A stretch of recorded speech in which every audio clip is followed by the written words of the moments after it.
Ooh, kitty. Ooh, big kitty. Now back with the Pet Project, the real-life Catwoman, Tammy Trujillo. You know, it's easy to coo and cuddle about something with fur. You know, kitties, even lions, tigers, you know. Animals that don't get that kind of consideration oftentimes are reptiles. Right. You know, on with me right now is the president of SPCA LA, Madeline Bernstein. And, you know, people think, ooh, snakes, yuck.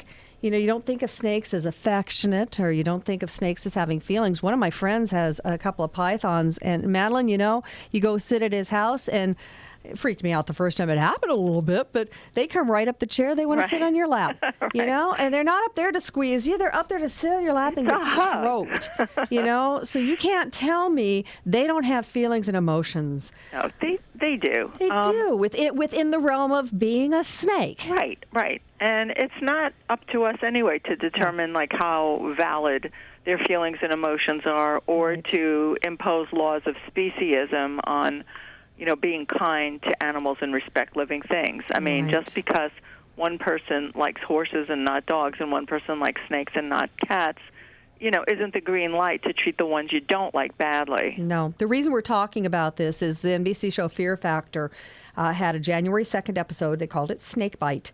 And here's what happened. I didn't see it. I'm awfully glad I didn't. No, I didn't see it. But here's the deal. During one stunt, contestants in teams of two had to face their fear of snakes. So what they did was one team member laid in a clear coffin-shaped box filled with 500 various types of live snakes. The other team member set about removing the snakes using only his or her mouth. In other words, having to bite these snakes to remove them from this box. Correct. Okay. You know, how should we enumerate all the things wrong with that scenario, Madeline? I mean, good gosh, is there anything right with it? Nothing. I mean, everything is wrong about it. I mean, first of all, just the, you know, this kind of thing is so absurd, just in terms of just dealing with intelligent people. I mean, even if you aren't considering animal cruelty as an issue, even if you don't really care about snakes, there are health hazards involved in having somebody put their mouth around a reptile. Oh, absolutely. We hear about it all the time with turtles and lizards and frogs and such. Right. Yeah. So even, you know, even if we just take the animal issue out of it for a second, this makes absolutely no sense. And then the idea that you would try to bite your way into disciplining or moving a snake and not know how the snake might react to that is also dangerous.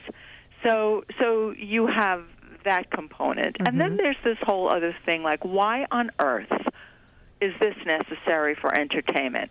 And why on earth do we, as people, educated, enlightened people, feel that it's important to us to watch people bite snakes?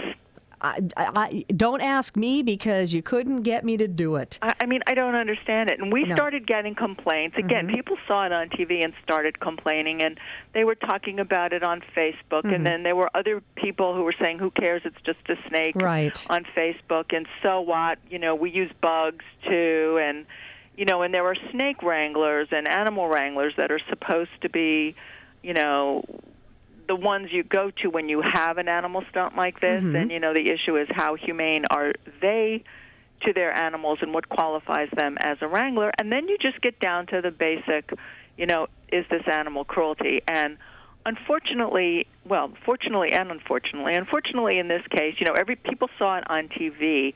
And in terms of being able to charge a criminal case, we don't have firsthand information of people who were there and who participated. However, we did look into whether or not there were monitors that are supposed to be present, that are paid to be present when films and TV shows are using live animals, and we were told by the monitors that reality shows are exempt from that requirement. Now, that's news to me. I did not know that until today, and that's very scary. Correct. And so my feeling was, well, where was the monitor? My first thing was, well, wait a minute. Before I go crazy on something that might be staged or pretend, right. Where was the monitor? Was a monitor there? And then we found out there was no monitor there because it's a reality show, and reality show is not supposedly not staged, but we know that's not, really true. Absolutely. And so our position now is this. We've obviously, SPCA LA has put out a massive message, and we've contacted NBC, and we have people in the entertainment industry who are also just furious with this and are also responding to their entertainment lists. But what would be really important, and what I would like to ask your listeners to do, is this. Regardless of whether the show needs a monitor or not, animal cruelty is a crime in the state of California, and it doesn't matter whether it takes place on a reality show, on a city street, at a swap meet, or in a film.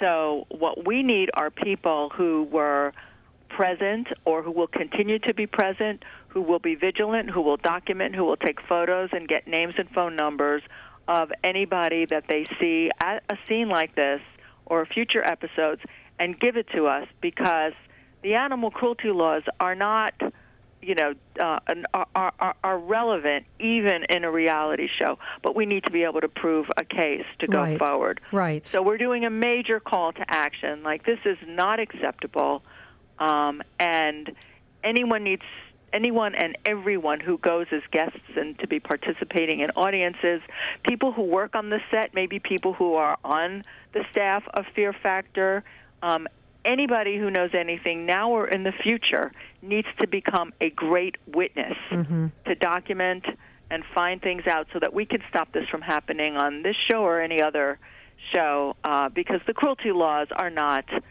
excluded, even if they can exclude a monitor. Absolutely. Well, we have the email for the Vice President of Publicity on our website. And Madeline, stay with us over the break. We want to come back and be very clear about how people can get their message about how they feel about this kind of reality show to the people that can make a difference. So stay with us over the break, Madeline. We'll come right back with you. Oh, gosh, I'm just thinking about that. I'm so glad I didn't see it. No. And I'll tell you what, you couldn't get me to watch Fear Factor now, because I'm disgusted by the fact they'd even do something like this. And my first response is, okay, it must be make-believe, you know? And then it's not. Apparently not. Hang on, we're going to the break. We'll be right back here on The Pet Project on CRN.